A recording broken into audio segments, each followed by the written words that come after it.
bersyukur Tuan Guru bisa tiba di sini, bisa bersama-sama bersilaturahmi. Mata kita mungkin menatap dari jauh, tangan kita mungkin baru berjabat sekarang, tapi insya Allah ruh kita sudah berjumpa. Amin. Saya tidak pernah membayangkan bahwa hari ini Tuan Guru menyampaikan pesan tentang Pangeran Diponegoro. Amin. Seorang pengikut tarekat yang membawa perubahan bagi Indonesia. Amin. Tuan Guru yang saya hormati dan semua, dan imamah ini saya bawa nanti. Ini sebagai penanda, ini pertama kali saya terima Tuan Guru. Pertama itu tidak ada dua kali ya. Kalau besok ada yang berikan lagi, tidak pernah bisa pertama yang kedua kalinya. Pertama hanya bisa satu kali. Yang pertama satu kali ini hari Jumat 3 November di Simalungun dari Tuan Guru Batak dan seluruh guru-guru yang ada di sini.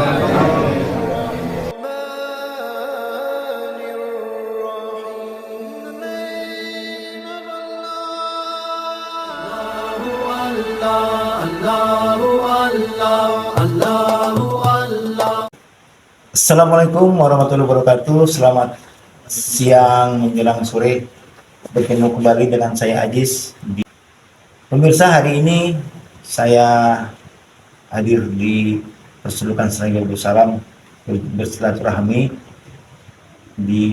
bersama dengan Tuan Guru Batak. Assalamualaikum Tuan. Waalaikumsalam. Beliau ini adalah sosok ulama yang sangat dikagumi, khususnya di Kabupaten Simalungun dan Sumatera Utara. Tentunya rekam jejaknya juga tidak main-main.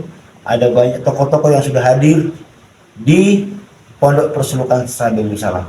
Yang terakhir kemarin adalah tokoh besar adalah calon presiden dari Anies Baswedan.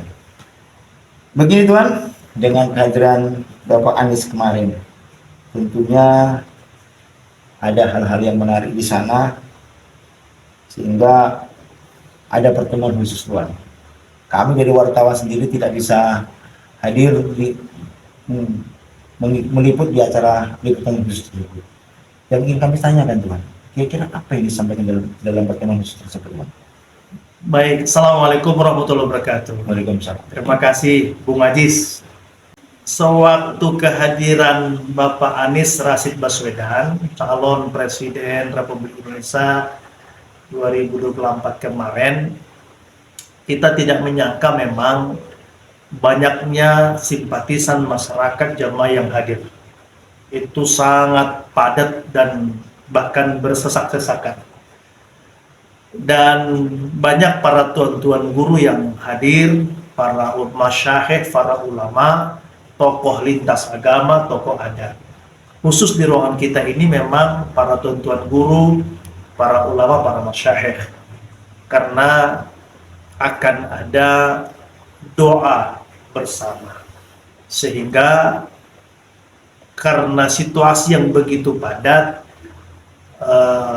rombongan Anies hanya ikut beberapa orang saja, Bapak Anies, Ibu, istri beliau, dan juga perwakilan rombongan dari partai kalau saya tidak salah. Sehingga kemudian banyak tokoh yang tidak naik, dan juga para wartawan juga tidak naik ya. Para media tidak naik, kecuali hanya 1-2 orang media nasional.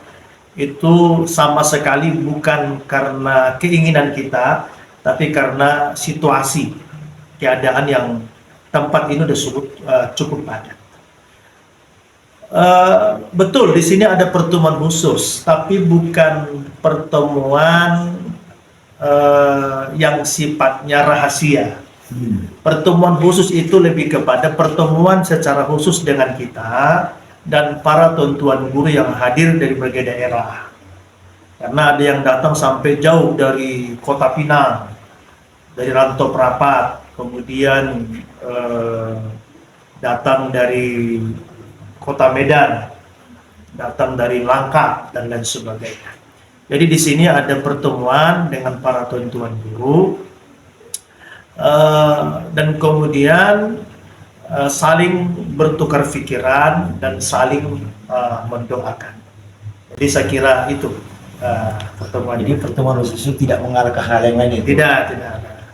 Begini Tuan, jadi Dari pertemuan Tuan Semarang, yang paling menarik saya lihat adalah pemasangan imam atau serban. Serban sebagai simbol Diponegoro. Coba jelaskan maknanya, Tuan. Baik, dan itu memang menjadi percakapan perbincangan sosial itu, karena kita menyematkan berian serban dan pengucapan pada saat itu ini serban Pangeran Diponegoro itu benar-benar seketika. Itu suara batin pengucapan pada saat itu bahwa ini terinspirasi serban Pangeran Diponegoro itu adalah seketika pengucapan pada saat itu. Saya kira itu, jadi kita berharap itu simbol kepemimpinan, simbol spiritual, kekuatan spiritual, kedekatan dengan Tuhan. Andaikan Allah mentakdirkan, kita berharap pemimpin yang tersambung, terhubung dengan bimbingan ilahiyah.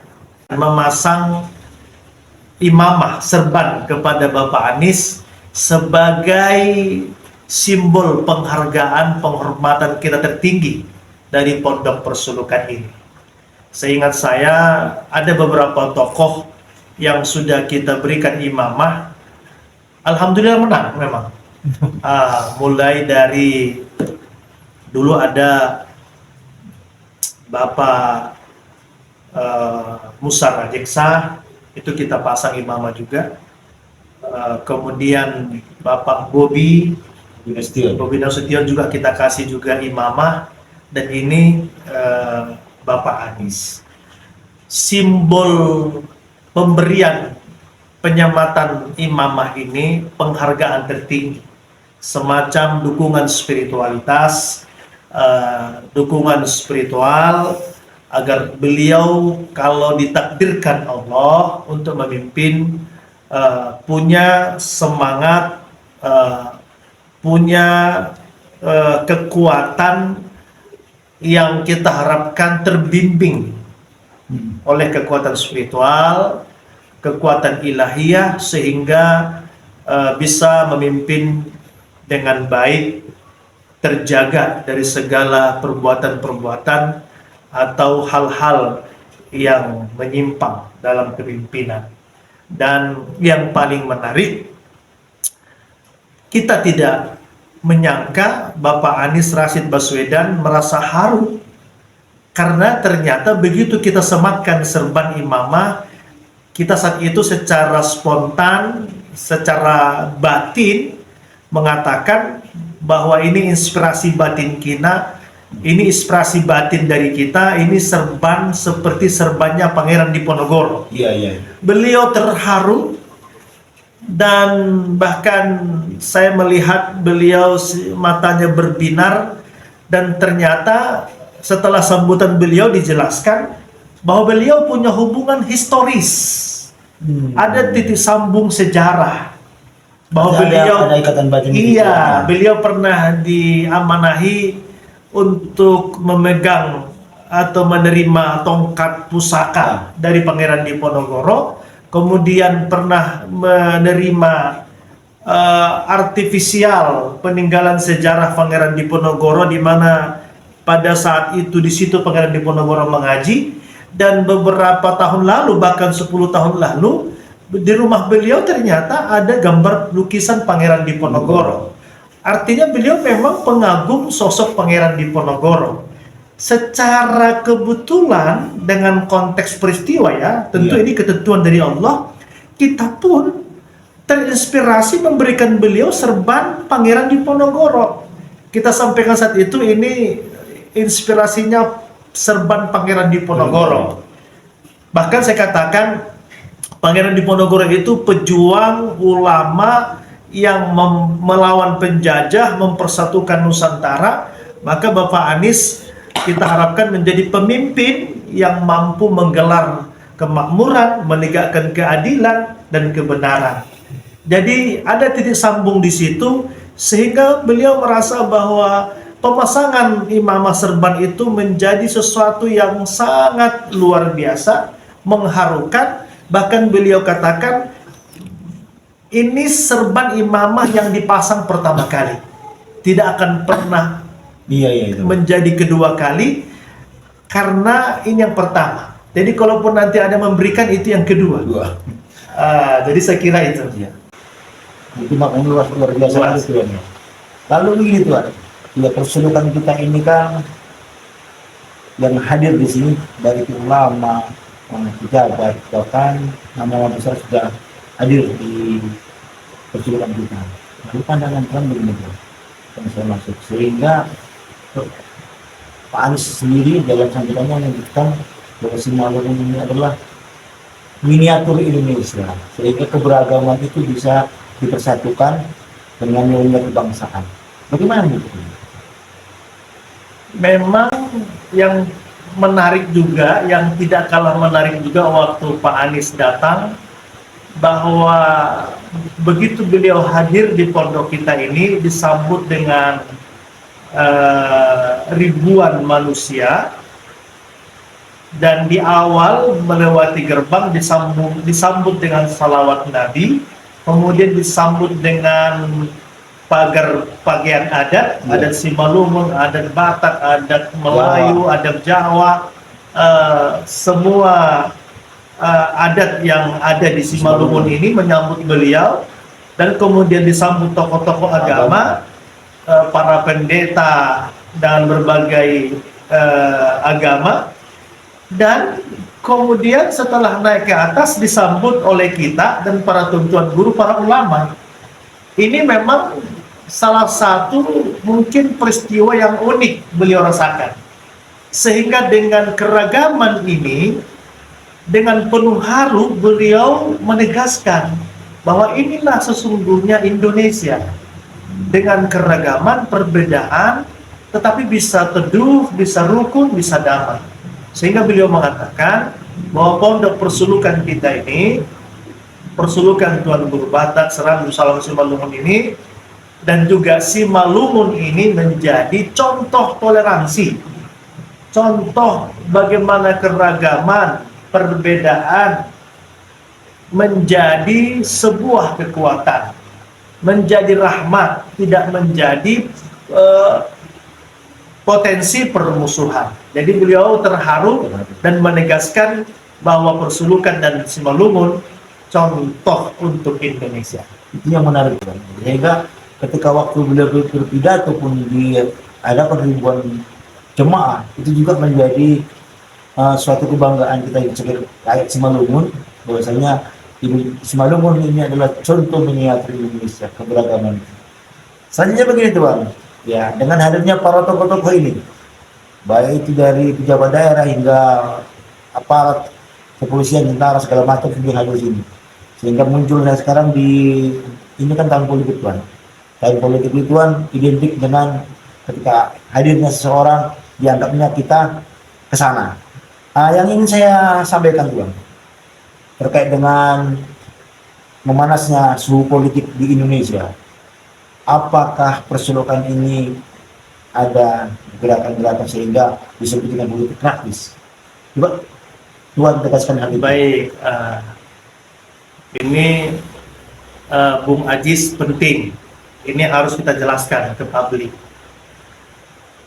Benar bahwa salah satu keberkahan pondok kita ini dikunjungi para tokoh-tokoh, para pejabat, para politisi, mulai dari presiden sampai kepada masyarakat paling bawah, itu hadir di tempat kita ini. Kita syukuri ini bagian dari keberkahan. Tetapi apakah pondok persulukan ini berpolitik, Ya, atau berafiliasi, atau ikut berpolitik praktis? Kami dengan segala hormat menegaskan bahwa kami ini diatur oleh adab. Pondok persulukan ini mulai dari Tuan Guru pertama, Allahyarham Syekh Abdul Rahman Raja Guguk Al-Khalil Aksabadi, bahwa pondok persulukan ini tidak dibenarkan berpolitik. Jamaah kita di berbagai daerah setiap tahun ribuan akan kumpul di sini. Mereka sudah paham itu, bahwa persulukan tidak berpolitik. Tetapi kita di pondok ini menerima semua tokoh, menerima semua kalangan, siapapun yang datang kita doakan. Ini adab. Jadi kalau kemarin Bapak Anies Rashid Baswedan datang, disambut dengan lautan manusia, para tuan-tuan guru juga hadir berbagai daerah. Ini respon batin, ini respon seketika, bentuk simpatisan dari para jemaah, para tuan-tuan guru yang hadir. Dan apa yang menjadi hajat beliau kita doakan. Kita doakan, karena tempat di sini tempat kita berdoa. Jadi siapapun yang datang, kita sambut dan kita doakan. Jadi ini harus kita tegaskan. Jadi intinya Tuan, seperti yang Tuan Guru tadi sampaikan, bahwasanya Pondok Persulukan Sahabat Darussalam tidak berpolitik. Tidak berpolitik. Dan tidak mengarahkan ke salah satu calon. Tidak mengerahkan kepada salah satu calon, tetapi diberi kebebasan untuk kemudian memilih siapapun. Dan tentu kalau mereka nanti para jemaah bertanya kepada saya sebagai pimpinan pondok, sebagai tuan guru, setelah istikharah kita akan sampaikan mana yang terbaik dengan mengharapkan ridho Allah. Tetapi kita tidak bisa membatasi siapapun tokoh kemari, jemaah kita itu kemudian simpatik dan mereka menentukan pilihan ke sana. Macam kemarin Bapak Anies datang, jemaah itu simpatik, para tuntun guru juga simpatik. Itu biarlah publik yang membaca situasi itu. Intinya Tuan Guru bersama Persulukan tidak berpolitik. Tidak berpolitik. Selanjutnya begini Tuan, ya politik ini memang salah satu yang dinamis. Artinya apapun ceritanya yang namanya berpolitik itu pasti ada hal-hal negatif dan ada hal positif. Terkait dengan Pilpres Tuan, bagaimana doa dan harapan Tuan dengan Pilpres yang 2024 segera akan dilaksanakan? Baik, yang pertama kita berdoa semoga pemilu ini, baik Pilpres dan pemilu legislatif dan pilkada berikutnya yang akan serentak, berjalan dengan aman, lancar, damai, bermartabat, jujur, adil, terbuka, dan penuh dengan demokrasi. Itu yang pertama kita doakan. Benar-benar berjalan dengan aman, adil, damai, terbuka, dan demokratis. Yang kedua, siapapun nanti yang terpilih, mari kembali untuk bersatu. Mari kembali merekatkan persatuan. Yang kalah dirangkul, yang menang merangkul, bahwa kita ini satu anak bangsa. Bagaimana potensi yang berserakan dirajut kembali, tidak terpecah, tidak dendam, dan lain sebagainya. Dan mungkin saya berpesan kepada presiden yang akan datang agar mampu melanjutkan, memperbaiki, dan memberikan yang terbaik dari pembangunan-pembangunan yang selama ini terjadi. Artinya kita berharap presiden ke depan mampu menjadikan Indonesia lebih baik, lebih transformatif, dan terutama soal kemakmuran, keadilan, pemerataan, pembangunan, ekonomi, kemudian bahan makanan, sembako, bahan pokok, terutama itu pendidikan, kesehatan, dan lain sebagainya. Dan tidak kalah pentingnya adalah merawat kerukunan, merawat keragaman, kebinekaan, persatuan kita. Kita harus rukun dan damai karena kita bangsa yang besar. Saya kira itu. Ya Tuan, jadi penyampaian ini sangat luar biasa Tuan, sehingga nanti di Pilpres 2024 tidak ada gejolak. Iya, dan penting ini saya baru ingat, tidak ada lagi politik polarisasi, politik kebencian, hasut, provokasi, ada hoax, jangan lagi. Kita punya pengalaman yang mengkhawatirkan periode yang lalu. Kita khawatir jangan lagi terulang itu. Kita mau politik yang gembira, yang riang, berbeda tapi asik, bisa ketawa bersama, bahwa ini pesta demokrasi, walau beda pilihan tapi bisa guyup, bisa rukun, dan tidak menebar kebencian dan tidak menebar provokasi dan hasutan. Kita bangsa yang damai, bangsa yang sejuk, bangsa yang kompak meskipun berbeda pilihan. Terima kasih Tuan. Terakhir ini Tuan, ini tadi menyangkut pilpres Tuan.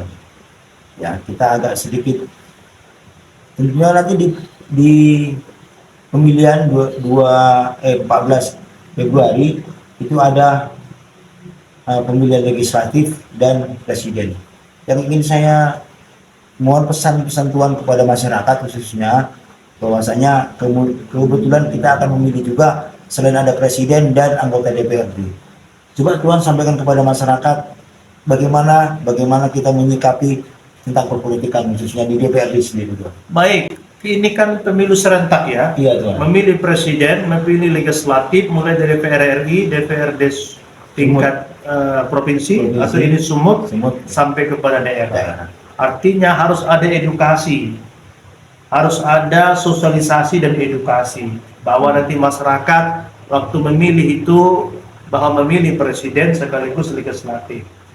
Dan yang kedua, perlu edukasi. Pilihlah calon-calon terutama di daerah kita yang benar-benar punya kompetensi, punya kemampuan, punya integritas, punya moral, tidak asal maju, tidak punya background, tidak punya kompetensi, dan tidak punya moral.